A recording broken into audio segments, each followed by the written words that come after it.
Let's get right into it. The person you see in the mirror isn't real. I don't mean that in a this is all a simulation kind of way, though. The jury's still out on that one. I mean, the face staring back at you from that piece of silvered glass is a liar. It's a backwards, funhouse version of you that has systematically trained your brain to hate every photo you've ever taken. And that's just the beginning. Your reflection is a psychological battleground where perception and reality get into a drunken brawl, and your sanity is just trying to call them a cab.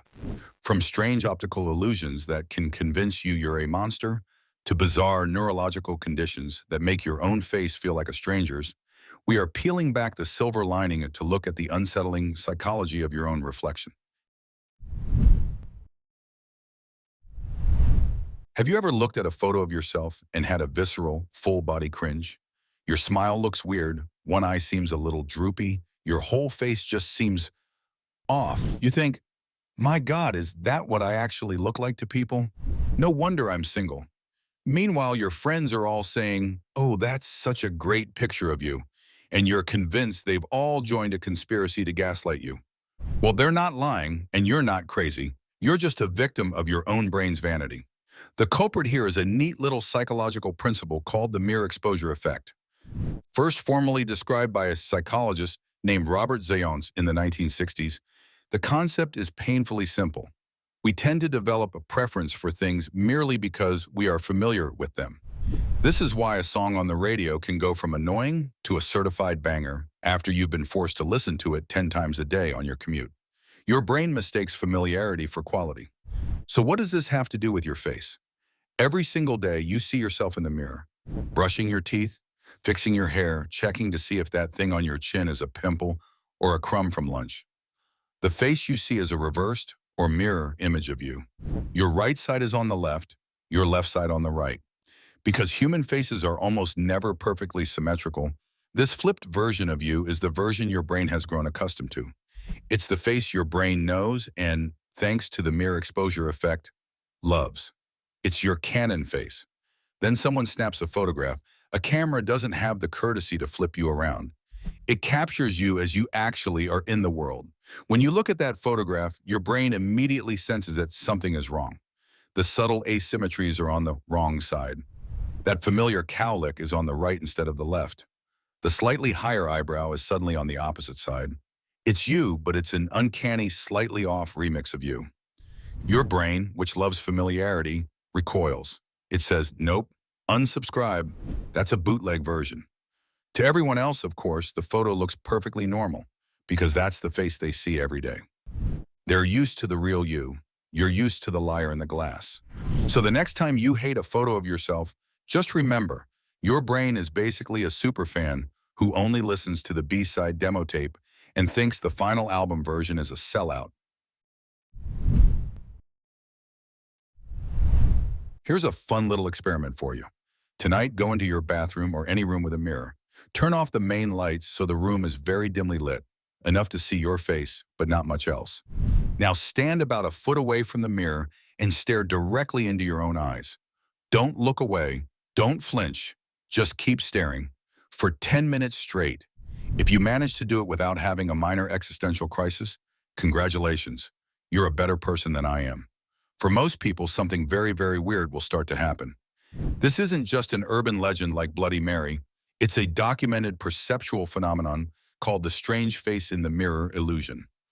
In 2010, a psychologist named Giovanni Caputo had 50 volunteers do this exact experiment. The results were, frankly, terrifying. Within a few minutes, most participants started seeing their faces distort in grotesque ways. 66% saw huge deformations of their own face. 28% saw the face of an unknown person. 18% saw an animal face like a cat, pig, or lion. And a whopping 48% saw monstrous or fantastical beings. Their own reflection had turned on them, morphing into something from a horror movie right before their eyes. So, is your mirror a secret portal to a demonic dimension? Probably not. The explanation is far more intimate and in a way far creepier. It's all in your head. The effect is a combination of two things: neural adaptation and your brain's desperate need to fill in the blanks. When you stare at any unmoving object for a long time, your neurons start to get bored. They adapt to the unchanging stimulus and essentially stop firing as much. This is called Troxler's fading. You can see it happen if you stare at a single point in your peripheral vision. The objects around it will start to fade away.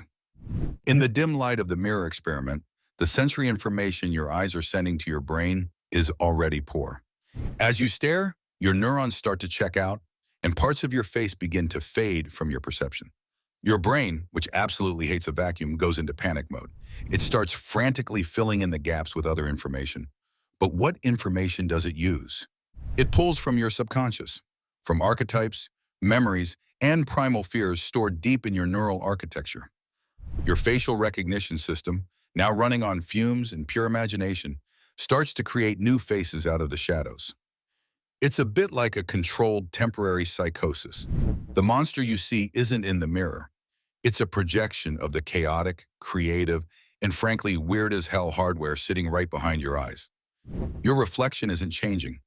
Your brain is just showing you its terrifying fan fiction of your own face. In 2006, a team of neuroscientists at the Swiss Federal Institute of Technology were trying to pinpoint the source of epileptic seizures in a 22-year-old woman. To do this, they placed electrodes on the surface of her brain to stimulate different areas, trying to trigger the aura that preceded her seizures. As they sent a mild current into one specific spot, the left temporoparietal junction, or TPJ, the woman reported something extraordinary. She felt a shadow person standing behind her, a silent, mysterious figure that seemed to be mimicking her every move. When she was asked to lean forward, she felt the figure embrace her. When she was given a flashcard to read, she said the figure was trying to take it from her hand. The scientists had, quite by accident, artificially induced the feeling of a doppelganger. This is the eerie world of autoscopy, a term from Greek meaning self-seeing. It's a whole family of neurological experiences where the brain's sense of self gets glitchy.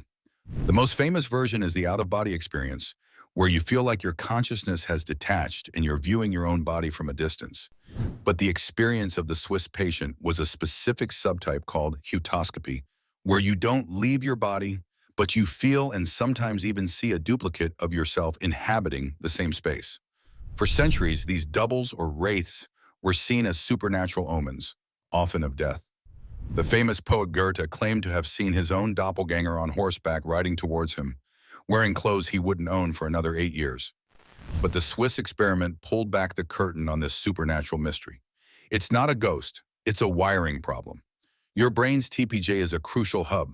It's where your sense of sight, touch, and proprioception, your body's internal GPS for where its limbs are, all get mashed together to create a single, unified experience of you.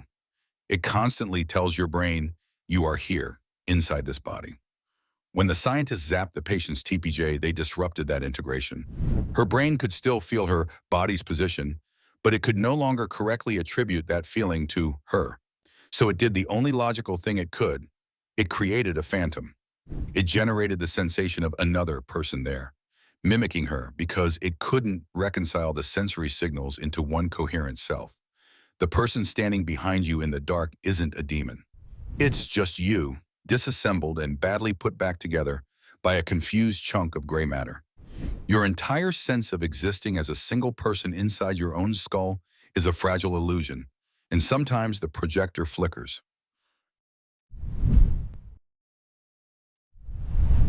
How many times a day do you look in a mirror? 10. Maybe you sneak a peek in a shop window as you walk by. It's a normal human thing to do. But what if that glance wasn't casual? What if it was a compulsion, a desperate search that could last for hours? What if every time you looked, you didn't see your face, but a grotesque caricature of it, twisted by a flaw that no one else could see?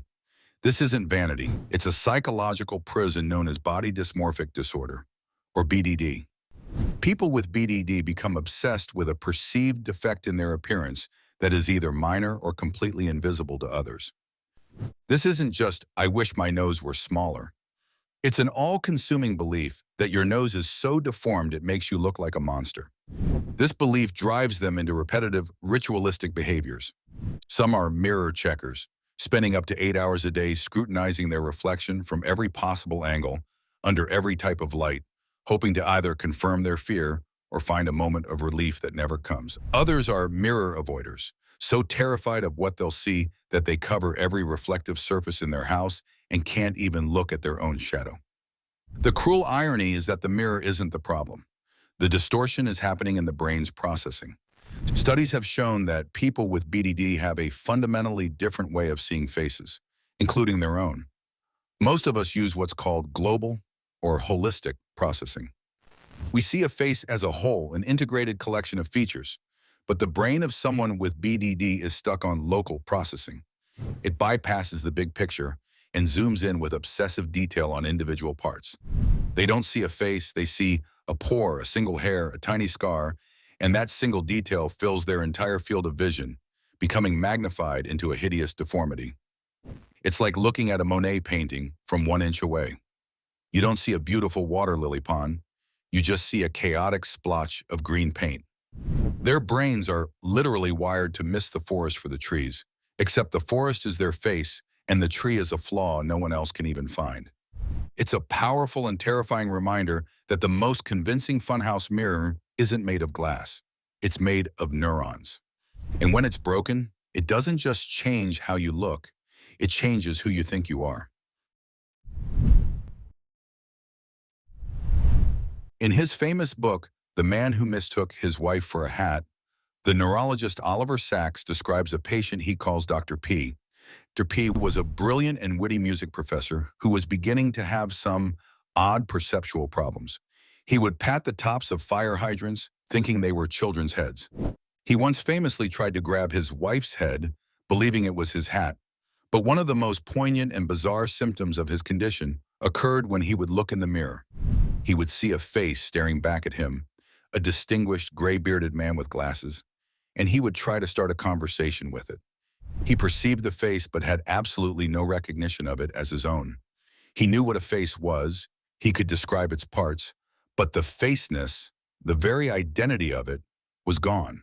Dr. P was suffering from a profound case of prosopagnosia, more commonly known as face blindness. It's a neurological disorder that specifically cripples the ability to recognize faces. It's not a memory problem. A person with prosopagnosia knows exactly who their mother is, what she's like, and all their shared memories. But if their mother walks into a room, they might not recognize her until she speaks.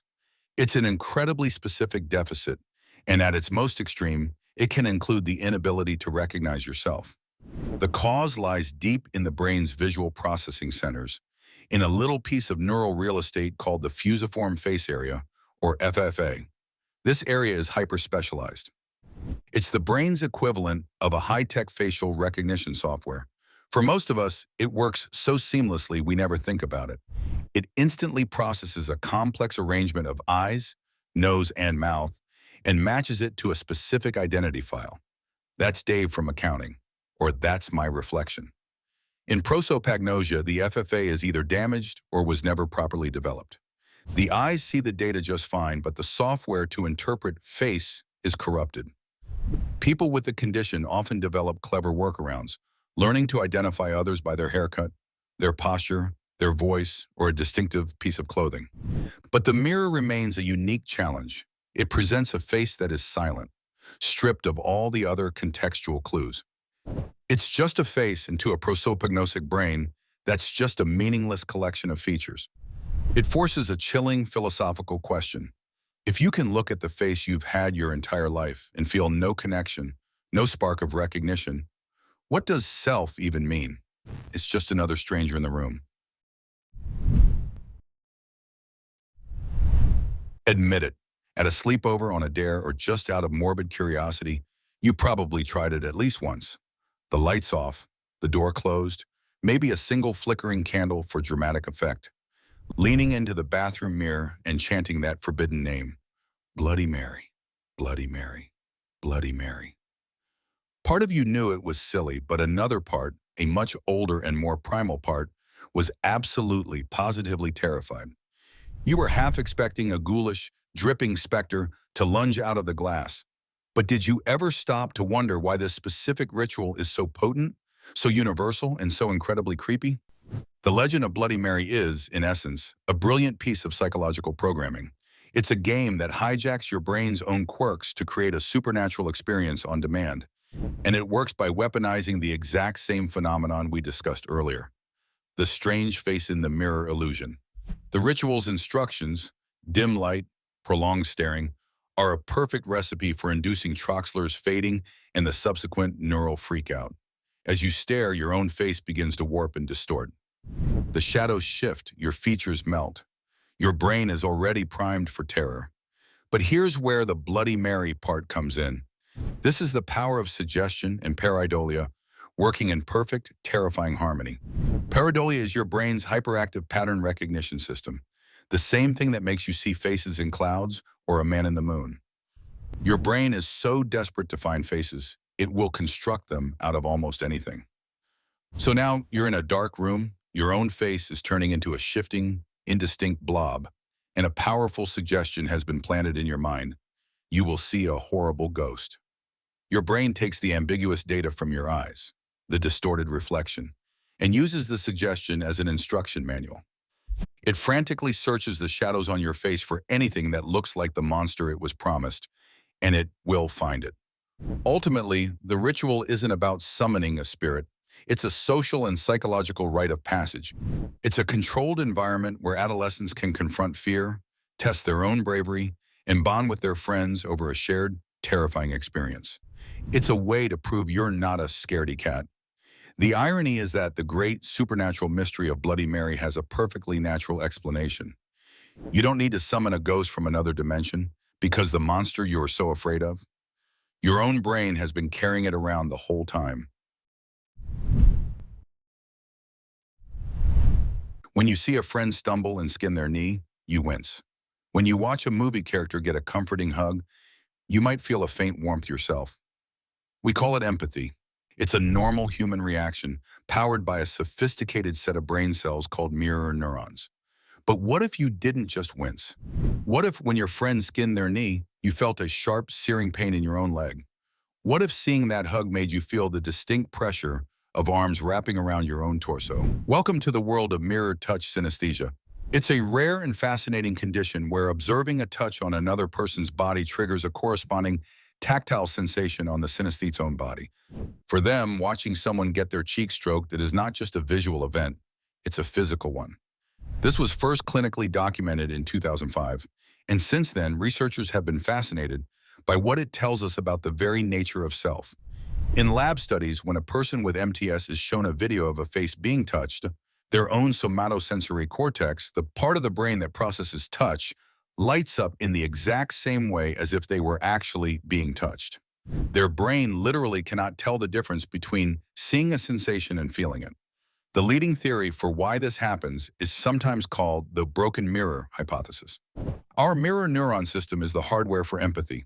It's what lets us understand others by simulating their experiences in our own minds. In most people, this system is regulated. There are other parts of the brain, like that temporoparietal junction we talked about, that act as a bouncer, maintaining a strict boundary between self and other. It allows you to understand someone else's pain without literally being flooded by it.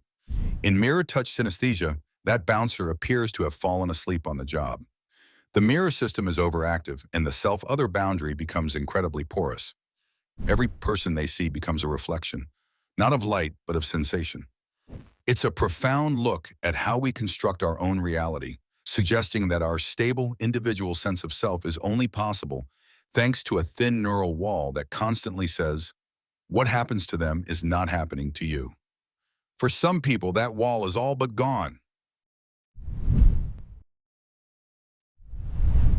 We all know the superstition, break a mirror and you're saddled with 7 years of bad luck.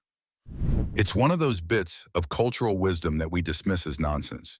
Yet when you accidentally knock a compact mirror off the counter and it shatters, you still feel that little pang of dread. That fear is the ghost of a much older and more potent belief from a time when your reflection wasn't just a trick of light, but a physical extension of your soul. The idea that a reflection holds a piece of you is ancient.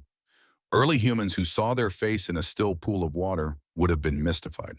It was a perfect, living duplicate that existed in another world just below the surface. To them, it wasn't an image. It was their spirit, or their other self. This is the core of the Greek myth of Narcissus, who fell in love with his own reflection and wasted away. He wasn't just vain, he was captivated by his own captured soul. So if your reflection is your soul, then distorting it, say, by tossing a rock into the pond, was a way to harm yourself. This belief got a firmware update with the Romans. They were one of the first cultures to produce crude mirrors from polished metal.